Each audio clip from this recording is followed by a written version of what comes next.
Hello guys, welcome back to my channel. আজকে নিয়ে চলে এলাম চচ্চড়ি বেকার একটা ব্লগ। চলো ভিডিওটা প্রথম থেকে শুরু করা যাক। সো গাইজ, আজকের দিনটা ছিল একটা বেকার একটা দিন, তাই মনটা নরম করে চলে যাচ্ছিলাম একটা মেলাতে ঘুরতে। মেলাতে গিয়ে যে আমার সাথে এরকম হবে আমি তো বুঝতেই পারিনি। যা হলো তোমরা দেখতে থাকো। জানি না মেলাটা কেমন হবে, তাও দেখছিলাম মানুষের টুকটাক ভিড় ছিল। রাস্তাটা খুব সুন্দর ছিল, লোহা ভাঙা টেং ভাঙার মতন।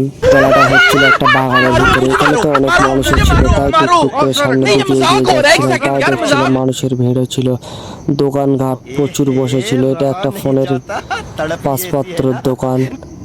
এখানে ছিল অনেক জেতার মতন প্রাইজের খেলা, তাও আমরা মনটা নরম করবো বলেছিলাম। একটা টিভিও ছিল, টিভিটা দেখছিলাম। এখানে চা দিয়ে পান দিয়ে সব খেয়ে নিলাম। সো গাইস, এখানে একটা আগুন দিয়ে পান খেলাম। গালটা তো প্রায় জ্বলে জ্বলে যাবার মতন ভাব হয়েছিল, তা কিছু হয়নি, দেখতে থাকো। हमको सिर्फ फांसी का सजा चाहिए, बात खत्म। আগুন দিয়ে পান খাচ্ছিলাম। অনেক দিনের শখ ছিল একটা আগুন দিয়ে পান খাবার মতন।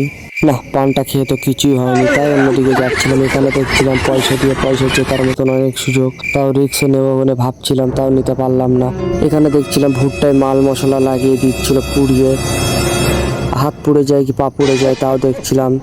কিন্তু এখানে দেখছিলাম ভুট্টায় লেবু দিয়ে বিট লবণ মাখিয়ে দিচ্ছিল।